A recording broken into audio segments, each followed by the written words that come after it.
지난주에 말씀을 기억하시겠습니까?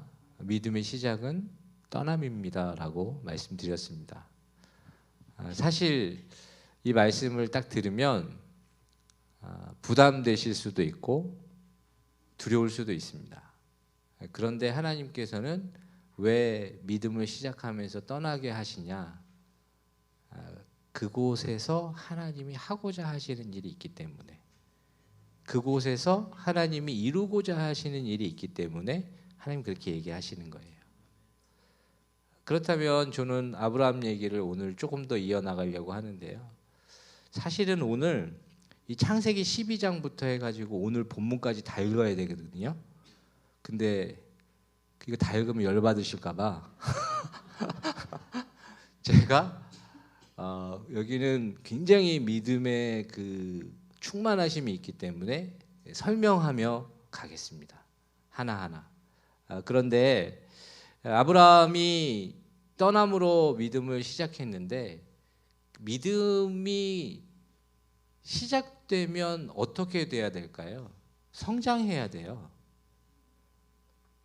그런데 그 성장은 어떻게 해야 가져올까요, 우리에게? 오늘 성경에서는 분명히 말씀하십니다. 하나님의 말씀에 순종할 때 믿음이 성장하는 거예요. 마치 믿음이 떠남으로 시작될 때, 언제부터 시작된지는 잘 모르겠지만 우리 안에 어머니가 그 태에 생명이 잉태하듯 믿음이 시작되는 거예요. 그런데 그냥 아이가 시간이 지난다고 자라는 게 아니라 어머니와 연결되어 있을 때, 그 생명의 기운이 그와 연결되어 있을 때 그 아이가 자라는 거죠. 마치 이 말씀에 순종할 때 하나님께서는 우리 안에 믿음을 잉태케 하셔서 그 말씀에 순종함으로 성령 하나님께서 그 믿음을 자라게 하시는 거예요.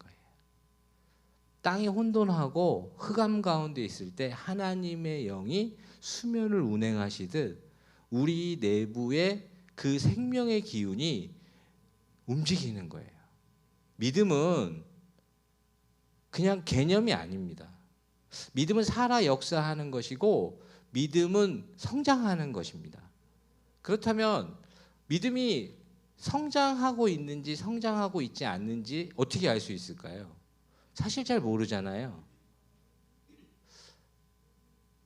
그때 내가 누구를 따르고 있는지를 바라보시면 믿음이 성장하고 있는지 그렇지 않은지 알 수 있습니다.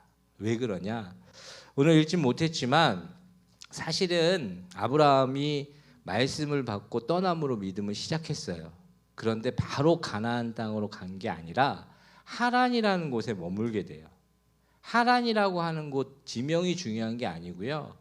갈대아 우르라고 하는 그 메소포타미아 지방의 그 큰 문명, 사람들이 문명을 가지고 살고 있는 그 지역의 끝자락이 어디냐? 바로 하란인 거예요.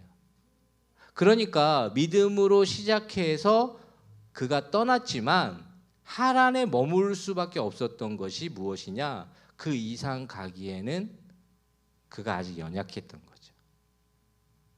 그가 아직 그걸 넘어설 수가 없었던 거예요.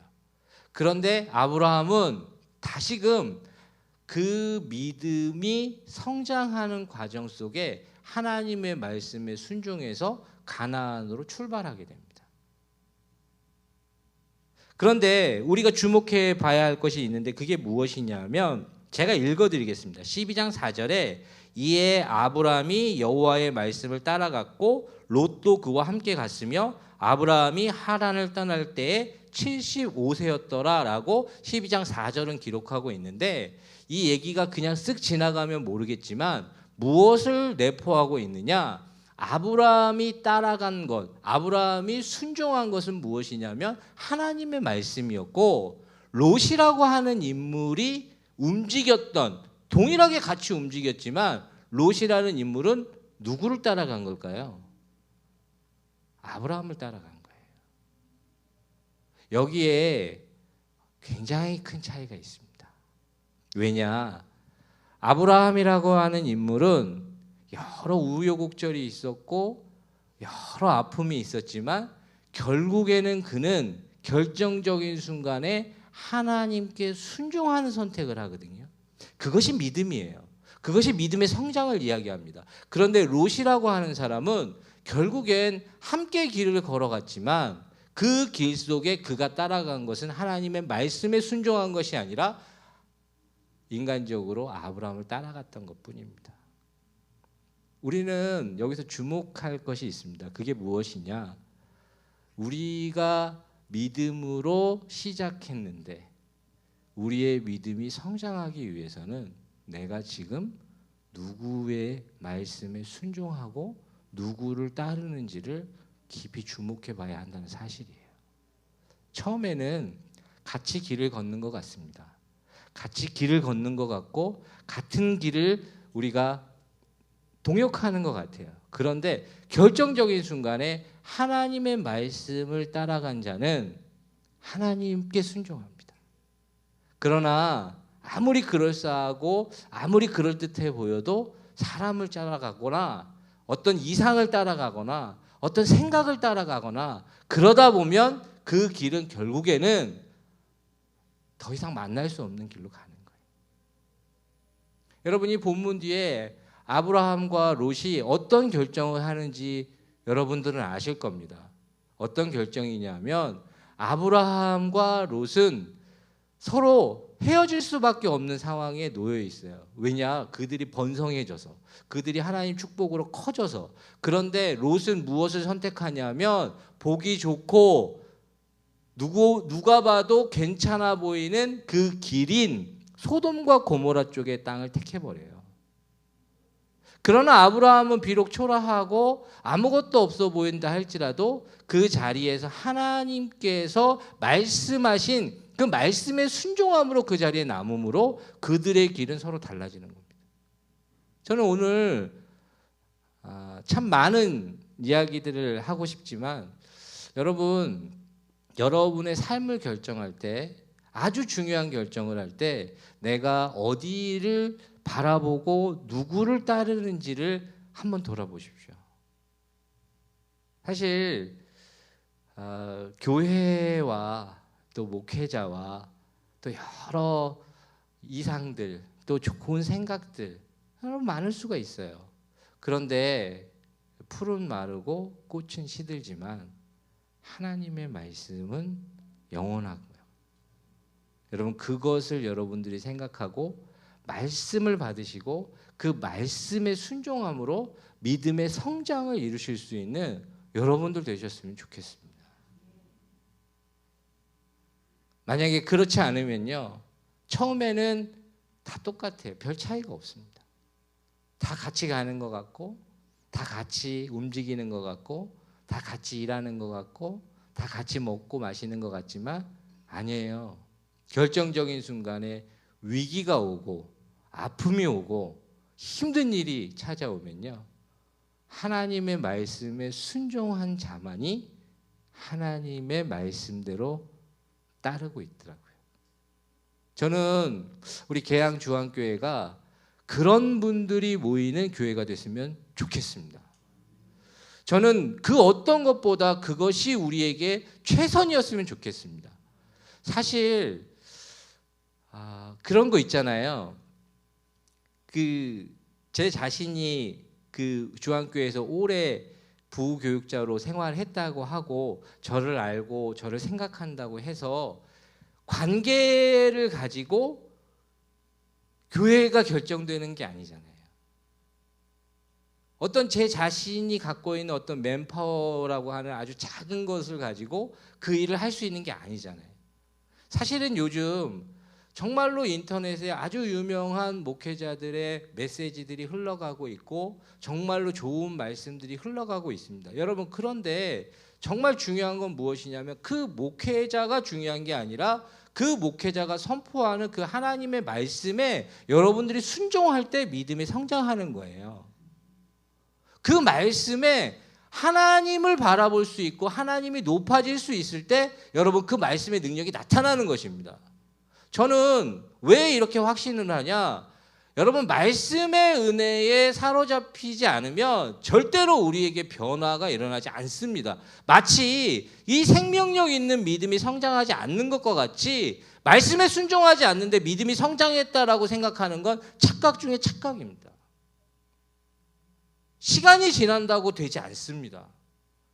무엇인가 내가 하나님께 엄청난 걸 드렸다고 해서 그렇다고 해서 달라지지 않습니다. 그것이 믿음이 아니라 말씀에 순종하는 믿음을 가지고 있을 때 우리의 믿음은 성장하는 것이고 그 말씀의 능력이 여러분들을 바꾸는 것이죠. 저 자신도 오랫동안 교회를 다녔어요. 모태신앙입니다. 그런데 제가 어느 날 말씀의 은혜가 임하기 전에는 교회를 다니는 게 예수 믿는 거하고 별 차이가 없다고 생각했습니다. 근데 제 말씀의 능력이 임하자 제가 무엇을 깨닫게 됐느냐? 교회 다니는 거하고 예수 믿는 거하고 다를 수 있겠구나. 저는 말씀의 능력이 나타날 때 그런 고백이 터져 나오는 거예요. 말씀의 능력이 나타날 때 우리는 우리 자신을 뛰어넘을 수 있는 거더라고요. 여러분 꼭 기억하십시오. 하나님의 말씀을 따라 순종하십시오. 그래야 여러분의 믿음이 성장합니다. 아브라함은 비록 하란에 잠시 머물렀지만 그는 하나님의 말씀에 순종해서 길을 떠납니다. 길을 떠나서 그는 어디에 도착하느냐? 가나안 땅으로 가요. 하나님이 보여주신 땅, 하나님께서 약속하신 땅에 갑니다. 그런데 그 땅에 무엇이 그를 기다리고 있었느냐? 그 땅에는 제가 읽어드리겠습니다. 12장 10절입니다. 아브라함이 점점 남방으로 옮겨갈 때 12장 10절에는 이 말씀이 기록되고 있습니다. 그 땅에 기근이 들었으므로 아브라함이 애굽에 거류하려고 그리로 내려갔으니 이는 그 땅의 기근이 심하였습니다. 여러분 어떻게 들리십니까? 아브라함이 믿음으로 시작했고 말씀에 순종했어요. 그러면 이제 아브라함은 어떤 기대를 가질까요? 장밋빛 미래를 갖는 거죠. 그렇지 않나요? 당연한 겁니다. 장밋빛 미래가 기다리고 있어야죠. 하나님, 제가 믿음을 시작했고요. 믿음을 시작하면서 두려움이 있었지만 하나님의 말씀에 순종해서 가나안 땅에 왔습니다. 그러면 이제 무엇인가 나에게 좋은 일이 기다리고 있어야 된다고 아브라함은 생각했을 겁니다. 그런데 그를 기다리는 건 무엇이었죠? 기근이었어요. 그래서 아브라함이 어떻게 하느냐? 당황합니다. 그런데 여러분들은 어떠십니까? 여러분이 믿음의 시작을 통해서 말씀에 순종해서 믿음이 자라나고 있다는 게 느껴지는 그 순간 장밋빛 미래가 펼쳐지시던가요? 저는 제가 목회자가 되기로 결정하는 그 순간부터 철저한 기근이 저를 기다리고 있더라고요. 아니 좀 그렇게 결정했으면 하나님이 은혜를 주셔야 되는 거 아닙니까? 아니 그렇게 힘든 결정을 제 자신에게 제 자신 입장에서 했다면 이제 하나님께서 장밋빛 미래를 펼쳐주셔야 되고 무엇인가 좀 더 좋은 일들이 내게 생겨야 되잖아요. 그런데 저를 기다리고 있는 건 기근이었어요. 어떻게 할 수가 없더라고요. 이게 뭐지? 나는 여기서 어떻게 해야 되지? 이런 생각을 할 수밖에 없는 그런 현실을 제게 하나님 허락하시더라고요. 그런데 제가 목회자가 돼서 주안교회를 섬기면서 신방을 하고 사람들을 만나면서 느끼는 건 무엇이냐? 믿음으로 시작하면 기근을 만나더라고요.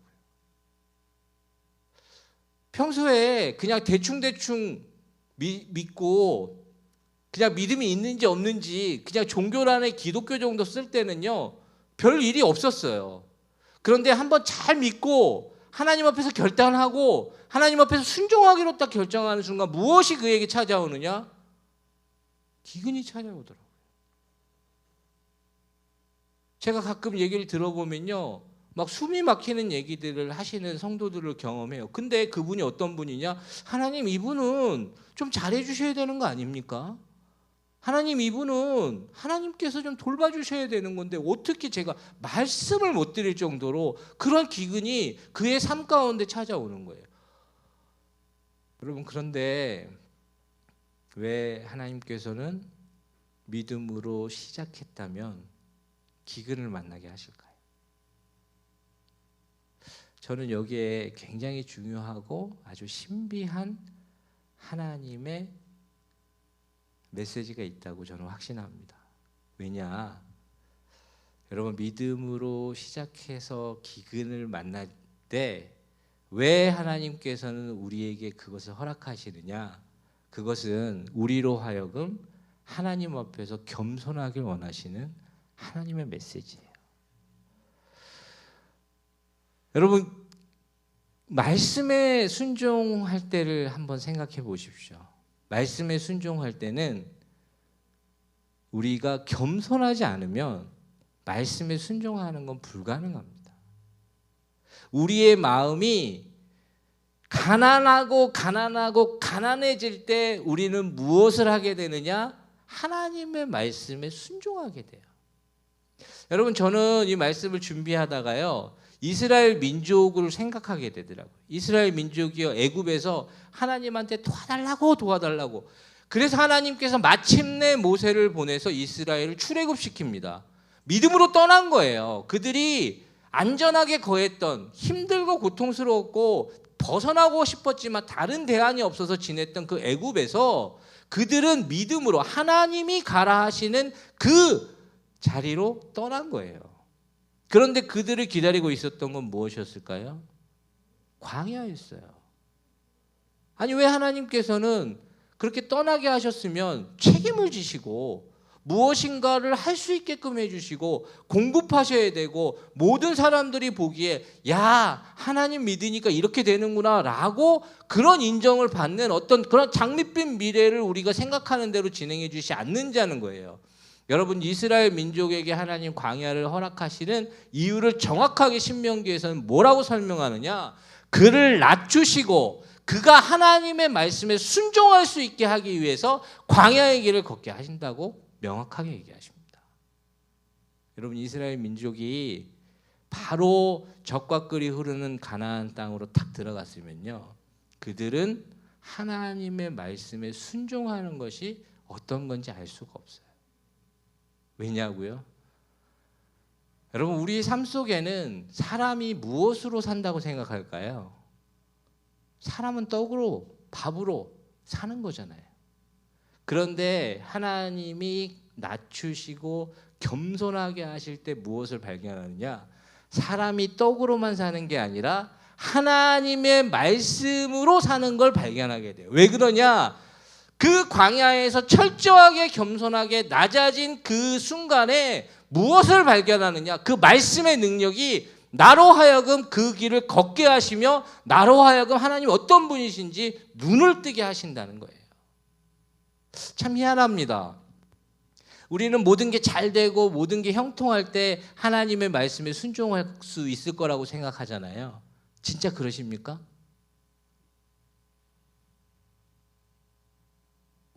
그렇지 않잖아요. 우리는 좀 잘 되면요, 어떻게 생각이 드냐면 하나님께서 그 일을 이렇게 인도하셨는데도 하나님도 하셨지만 나도 좀 했지 않나? 이런 생각이 들어와요. 아니, 하나님도 은혜를 주셨어요. 맞아요. 하나님 은혜 주셔서 이렇게 했습니다. 그런데 나도 좀 했지. 여러분, 이게 나쁜 거 아니라요. 제가 얘기하는 건 무엇이냐? 그런 마음들이 조금씩 우리 가운데 들어올 때 우리는 말씀에 순종하려고 하기보다는 내가 생각하는 어떤 가치와 내가 기대하고 생각하는 것이 이루어지는 게 그게 하나님이 하실 일이라고 생각해요. 그래서 내가 하는 일을 더 하나님께서 도와주셔가지고 더 잘 되는 것이 그게 하나님이 원하시는 것이고 내가 원하는 것이고 모두가 바라는 것이다라고 그렇게 얘기하게 됩니다. 그런데 그랬을 때는 하나님의 말씀에 순종하기보다는 내 자신이 하고자 하는 일에 하나님을 끌어다 붙일 때가 훨씬 많습니다. 그럼 어떻게 되느냐? 믿음이 성장하지 않죠. 왜냐? 말씀에 순종하지 않기 때문에. 여러분, 겸손이 뭐라고 생각하십니까? 많은 분들이 겸손은 자기를 낮추는 것이라고만 생각합니다. 많은 분들이 겸손을 사양하는 것 정도로 생각하실 수 있습니다. 그런데 진정한 겸손은 능력의 근원이 나에게 있지 않고 하나님께 있음을 고백함으로 말씀에 순종하는 거예요. 말씀에 순종하는 것이 진정한 겸손이라는 걸 깨닫게 되고, 하나님이 아니시면 내가 한 발자국도 움직일 수 없는 그런 연약한 존재임을 우리가 발견할 때 우리는 하나님의 말씀에 순종하게 되고 그 말씀의 은혜를 사모하게 된다는 사실이에요. 여러분, 이스라엘 민족에게 저는 그 광야의 시절이 고됐지만 그들이 그럼에도 불구하고 끝까지 하나님을 떠나지 않고 완주할 수 있었던 비결은 무엇이냐면 광야의 길을 거치면서 그들이 낮아질 수 있었기 때문에, 그들이 하나님의 말씀에 순종하는 것이 어떤 의미가 있다는 것을 깨달았기 때문에 가능하다고 확신합니다. 저는 묻습니다. 기근이 찾아올 때 하나님께서는 반드시 의도하는 게 있어요. 겸손하게 되고 겸손하게 될 뿐만 아니라 말씀에 순종하는 것이 무엇인지를 깨달으면 우리는 헷갈리지 않는 게 하나 있습니다. 그게 뭐냐? 믿음의 대상이 분명해지는 거예요. 믿음의 대상이 분명해지는 것. 여러분, 이게 아무것도 아닌 것 같지만 뭐하고 연결되면 그 믿음의 대상이 분명해지는 건요, 내 자신에게 중심됐던 그 사고가 하나님 중심으로 축이 바뀌는 거예요. 여러분, 그런데 기근 앞에 서보지 않고 한계 앞에 서보지 않으면요, 무엇을 우리는 생각하느냐? 아무리 내려놔도요, 하나도 안 내려놓은 나 자신을 발견하게 됩니다. 갈라디아서 말씀에 내가 그리스도와 함께 십자가에 못 박혀 죽었나니 이제는 내가 사는 것이 아니요 내 안에 그리스도 예수께서 사시는 것이라 라고 그렇게 고백합니다. 저도 제가 목회자가 되기로 처음 결심을 했을 때 진짜 다 내려놓은 줄 알았어요. 다 내려놓은 줄 알았는데 제가 뭘 발견하게 됐냐면 죽은 게 아니라 기절했더라고요. 그 참 안 돼요. 전 죽은 줄, 그래 내가 그리스도와 함께 십자가에 못 박혀 죽었나니라고 그렇게 달달달달 내 자신에게 이야기하고 말하고 있었는데, 그래서 포기한 줄 알았어요. 내려놓은 줄 알았어요. 아니에요. 기절해가지고요, 잠깐 제 자신이 속았습니다. 발딱 일어나서 뛰어가고 있는 제 자신을 발견하고, 이것이 우리 인생이구나. 여러분, 아브라함에게 기근을 하나님 허락하신 이유는요, 아브라함이 말씀에 순종해서 믿음을 시작하고 말씀에 순종해서 그 안에 이제 믿음이 자라기 시작했지만 여전히 그는 자기 중심적인 사고를 버리지 못하는 거예요. 여러분, 우리 인생은 다 그렇습니다. 우리 인생은 다 그렇기 때문에 하나님께서는 무엇을 하시냐? 한계를 딱 주세요. 더 이상 갈 수 없는 어떤 한계. 그 한계에 탁 부딪히면 무엇을 깨닫게 되느냐? 내가 할 수 있는 게 이것이구나라는 걸 깨닫게 돼요. 그때 바라보는 분이 누구신지 아십니까? 믿음의 주여 또 온전케 하신 예수를 바라보는 거예요. 그냥 될 것 같지만 우리는 순간순간 우리 삶 가운데 어떤 한계를 경험하지 않으면요, 다시 예수 그리스도께 시선을 두고 다시 하나님 중심의 사고로 돌아서는 게 참 어렵습니다. 저 자신도 만약에 분리개척 교회를 시작할 때요, 우리 계양중앙교회를 시작할 때 그냥 촥촥촥 됐으면요 제 중심의 사고를 버리기가 참 어려웠을 것 같아요. 제가 1월 달에 1월 마지막 주에 공동회에 투표해가지고요 담임 목회자로 청명을 받았어요. 계양중앙교회 장소를 구하는데 얼마나 걸렸게요?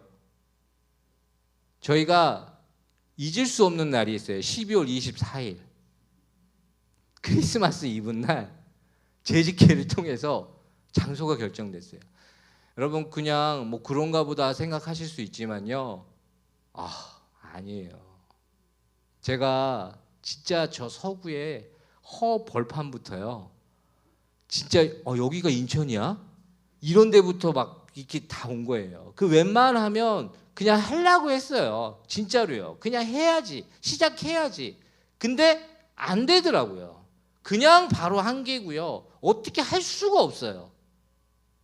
그때 제게 하나님께서 주셨던 메시지는 무엇이냐? 능력의 근원이 나에게 있지 않고 우리 하나님께 있음을 고백하게 하시더라고요. 한계에 부딪히니까 그 한계에 부딪힐 때 교회의 본질이 회복이 되고요. 그 한계에 부딪히니까 내가 하나님을 바라보는 시야가 달라지더라고요. 여러분 저는 그런 의미에서 한계에 부딪혀 보신 분만이 진정한 예배를 드릴 수 있을 거라고 확신합니다. 왜냐? 여러분 그 한계에 딱 부딪혀서 예배 가운데 나오면요, 무엇을 하게 되냐면 정말 세상과 나는 간 곳 없고 구속한 주만 보이길 소원하게 되더라고요. 교회가 만약에 목회자가 계획한 대로 생각한 대로 진행되는 곳이라면 여러분 그것은 교회의 머리 대신 예수 그리스도를 모르고 하는 일입니다. 우리는 수많은 계획을 할 수 있고요, 수많은 얘기를 할 수 있어요. 그런데 똑같습니다. 인생도 교회도 뜻대로 되지 않아요. 계획대로 안 됩니다. 근데 그게 잘못됐다고요? 아니요, 잘못되지 않았습니다. 왜 잘못되지 않았느냐? 하나님께서 이끄신다는 것을 우리로 하여금 알게 하신다면 그게 오히려 더 큰 축복입니다. 저는 만약에 이게 쉽게 됐고요, 쉽게 이렇게 진행이 됐잖아요.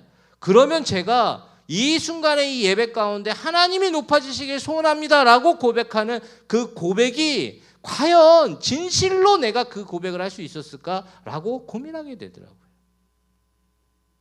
예, 믿음으로 시작했는데 기근을 만나실 수 있거든요. 그때 당황하지 마십시오. 믿음으로 시작했지만 기근을 만난다 할지라도 그 길에 머무셔야 돼요.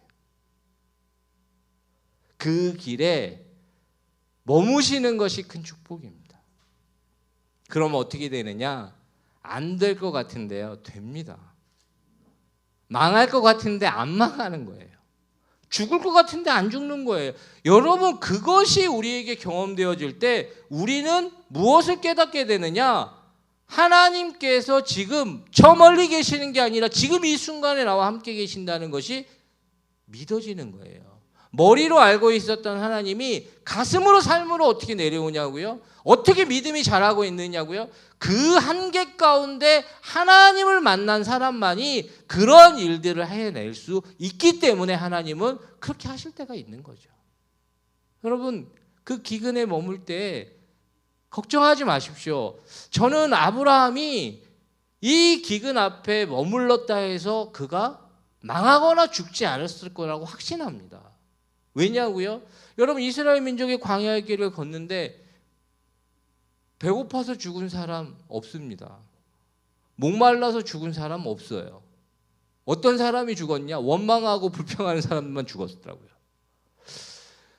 그 모습이 무엇이냐? 하나님께서는 1000가지 만가지 길을 내셔서라도 하나님이 인도하신 길이라면 그 일을 이루시는 분이 하나님이세요.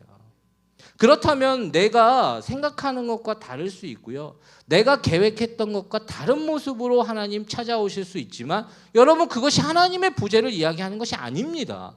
그것이 잘못된 것이 아닙니다. 그 속에서, 그 연약함 속에서 하나님이 높아지실 수 있다면 여러분, 그거보다 더 최선이 무엇이 있겠습니까? 저는 그래서 계양중앙교회를 처음에 시작할 때요, 막 엄청나게 사람들이 오고요, 이런 부분들을 바라는 게 아니라 그 기근과 우리가 생각하는 것과 다르다 할지라도 하나님께서 우리 예배 가운데 높아지실 수 있다면, 우리 예배 가운데 성령의 임재와 말씀의 능력이 나타날 수 있다면 괜찮습니다. 여러분, 괜찮습니다. 여러분, 그것을 사모하셔야 돼요. 많은 사람들이 있어서 그냥 묻어가시는 거 이제 안 하셔도 됩니다. 저는 가끔 우리 주안교회 성도들한테 물어보거든요. 주안교회 정말 좋은 교회입니다. 그런데 좋은 교회 다니면 나도 그냥 좋은 신앙인입니까? 좋은 교회를 그냥 내가 이렇게 그냥 같이 다니면 나도 내 신앙이 저절로 성장합니까? 여러분, 안 그렇습니다. 그 기근 앞에서 하나님을 경험한 자가 그 자리에서 하나님의 은혜를 누리는 거예요. 여러분, 만나를 먹어본 사람이 누리는 그 기쁨이 어떨까요? 광야에 샘물이 터지는 걸 보는 사람이 여러분 어떤 마음으로 살아갈까요? 여러분, 그것이에요. 그러나 우린 참 연약합니다. 그래서 오늘 본문에 보면 하나님께서는 그 자리에 머물길 원하셨지만 아브라함은 애굽으로 내려갑니다. 그 믿음의 조상인 아브라함은 믿음을 시작했고 말씀에 순종함으로 믿음이 자라나고 있지만 두려움이 찾아온 거예요. 그 기근 앞에서. 그래서 그는 하나님의 말씀에 순종해서 가나안 땅에 왔지만 하나님의 말씀을 구하거나 듣기보다는 현실적인 두려움을 피하고자 애굽으로 내려가는 선택을 하게 됩니다. 여러분, 그런데 여기서 주목할 게 있습니다. 믿음으로 시작했는데 애굽으로 내려가면 믿음도 잃고 하나님도 잃게 됩니다. 믿음으로 시작하지 않았다면 모르겠습니다. 그러나 믿음으로 시작했는데 중간에 애굽으로 내려갈 수밖에 없는 상황, 현실 다 이해합니다. 그러나 그러면 그럴수록 우리에게 사라지는 것이 믿음이고 우리에게 떠나는 것이 하나님이시더라고요. 그런데 그때 아브라함은 무엇을 하게 되느냐? 믿음의 사람이 믿음을 잃고 하나님을 잃으니까 무엇을 하게 되느냐? 잘못된 선택을 하게 되는 거예요. 아브라함은 두려웠을 겁니다. 저 이해하거든요. 도착했는데 여기 사람이 살 수 없는 데예요. 어떻게 하려는 거지? 나만 그러는 게 아니라 우리 자녀도 있고 식구도 있고 아내도 있고 내가 돌봐야 되는 사람들도 있는데 도대체 어떻게 하라는 겁니까? 그때 아브라함은 그 두려움으로 인해서 애굽으로 내려가기로 결정하게 되고 애굽으로 내려가는 그 결정이 최고의 선택이라고 생각했을 겁니다. 그래서 하나님한테 타협안을 제시하는 거예요. 하나님, 여기는 사람이 살 수가 없는 데입니다. 하나님도 제 입장이 되시면 그렇게 하셨을 거예요. 그래서 저는 애굽으로 떠납니다. 애굽으로 떠나는 것이 아브라함 입장에서는 최고의 선택이었을 텐데 참 희한한 건 무엇인 줄 아십니까? 애굽으로 내려가면 내려갈수록 그 두려움이 증폭이 되는 거예요. 아니, 좋은 결정을 했으면, 살려고 결정했으면 이제 그게 사라져야 되는데 아니에요. 자꾸 불안이 찾아오고 자꾸 다른 생각이 찾아오니까 무엇을 하게 되느냐? 아내 사례가 예쁜 게 부담스러운 거예요. 평소에는 아내 사례가 아름다워서 좋았는데 하나님을 잃고 믿음을 잃으니까 그 두려움이 자기에게 주어진 그 은혜와 축복 또한 본인이 지켜야 되기 때문에 불안해지는 거예요. 그래서 어떻게 하느냐? 아내 사례한테 아주 기가 막힌 제안을 합니다. 내가 보니까 당신은 이쁘다. 그러니까 누이라고 해라. 그러면 어떻게 되느냐? 당신도 살고 나도 사는. 이 결정을 하게 돼요. 여러분 조심하십시오. 순간 드는 생각을 따라 움직이면요, 최악의 결과가 일어날 수 있습니다. 그때 아브라함이 다시금 회복해야 되는 것은 하나님이신 거지, 그런 번쩍이는 생각이 아니에요. 그런 번쩍이는 아이디어를 가지고 이 부분을 해결하려고 몸부림을 치면 칠수록 그 불안은 증폭되는 것이고 정말 저 잘못된 선택으로 빠져드는 거예요. 그래서 어떻게 됐느냐? 아브라함이 수치를 당하게 됩니다. 오늘 본문에서는요, 그 사례를 누이라고 하는 것 때문에요, 애굽 왕에게 그 아내의 사례도 뺏길 뻔하고 거짓말했다가 들통나서 거의 죽을 뻔해요. 그렇게까지 갈 거라고는 생각을 못 해봤겠죠. 네, 그럴 것까지는 아니었는데 아브라함은 공경에 처하게 됩니다. 오늘 우리에게 있어서도 사실은 믿음으로 시작을 했지만 어떤 현실적인 상황들과 두려움이 우리 가운데 밀려올 때 우리도 사실은 우리 중심적인 사고를 가지고 바라보면 상식과 이성을 뛰어넘지 않는 그 범위 내에서 우리가 제일 좋은 선택을 했다고 그렇게 생각할 때가 있어요. 어쩔 수 없었다고. 그런데 그렇게 해서는 문제가 해결되지 않습니다.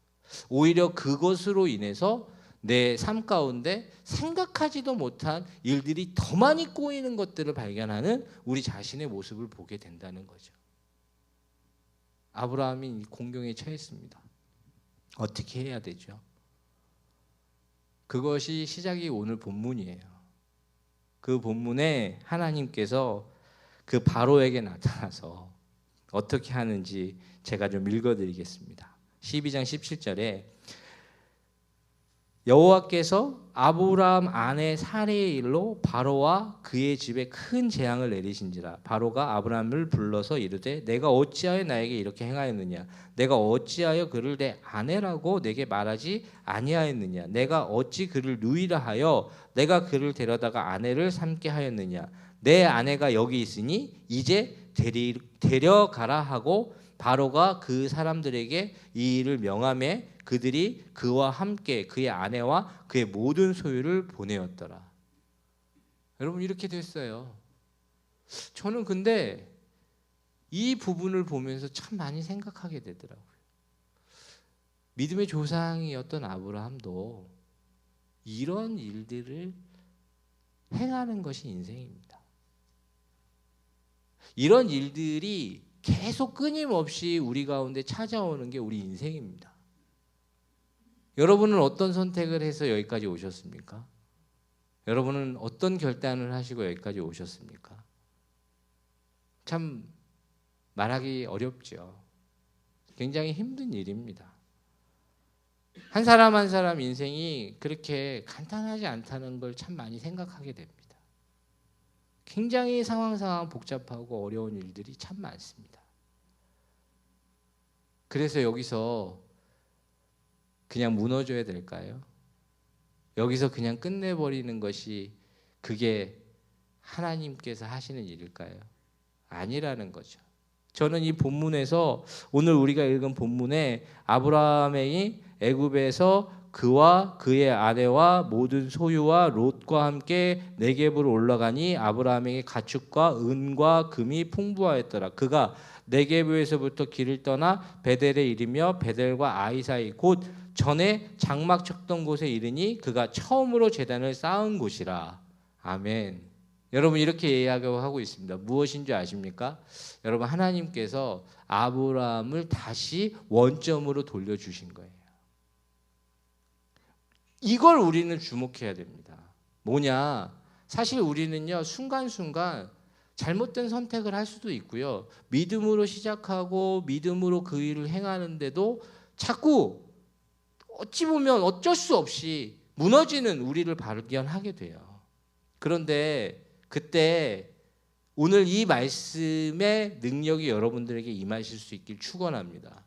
무엇이냐면 여러분, 실수하고 넘어지고 아파하고 힘들어하고 모든 걸 망쳤다고 생각하는 그때 하나님은 무엇을 하길 원하시느냐? 다시 여러분들을 원점으로 돌려주시길 원하세요. 여러분, 이게 무엇인 줄 아십니까? 이게 하나님의 사랑이에요. 여러분, 이게 무엇인 줄 아십니까? 이게 바로 십자가입니다. 여러분, 오늘 우리의 삶 속에는 사실 끊임없이 우리 자신이 얼마나 엉터리고요, 얼마나 어리석은지 다른 사람은 몰라도 내 자신에게 내가 너무너무 힘들고 무너지게 할 때가 참 많습니다.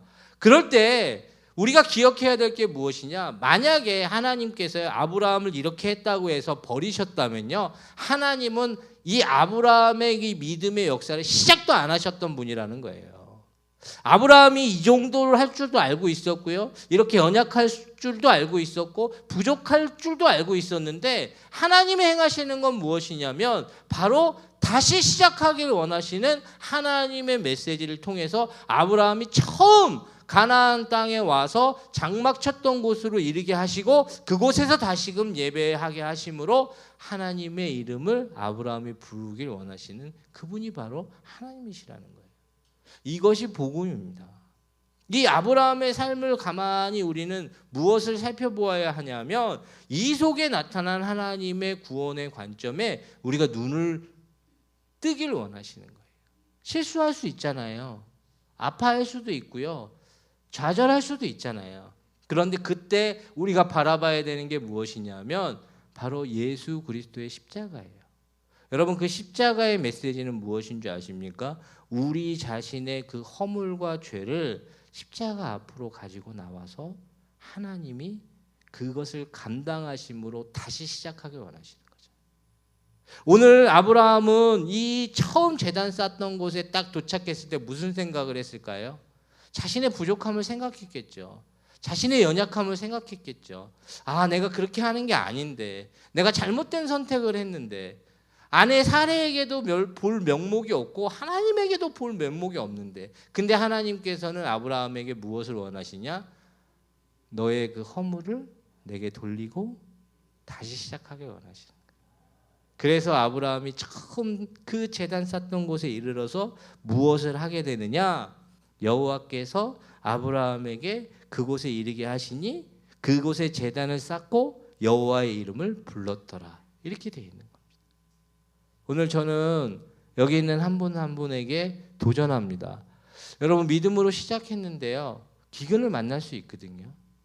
믿음으로 시작했는데 우리의 생각과 다른 일들이 우리의 삶 가운데 펼쳐질 수 있어요. 그때 그대로 그 자리에 머무실 수 있는 것이 은혜입니다. 그러나 혹여 우리가 정말 잘못할 수도 있고요, 연약해서 넘어질 수도 있고요, 하나님께 실망을 드릴 수 있는 일들을 행할 수도 있습니다. 그런데 그때 하나님께서 이야기하시는 건 무엇이냐면 여기서 너를 포기했다면 내가 시작하지도 않았다는 거예요. 우리의 허물보다 하나님의 사랑이 더 크다는 것을 하나님은 이야기하길 원하시고 깨닫길 원하시고 다시 시작해 보길 원하시는 것이 바로 하나님의 메시지입니다. 이것이 날마다 죽는 우리의 고백입니다. 여러분, 실수하실 수도 있고요, 연약함을 드러낼 수도 있습니다. 그러나 다시 시작하길 원하시는 이 하나님의 부르심에 저와 여러분들이 응답할 수 있기를 주의 이름으로 축원합니다.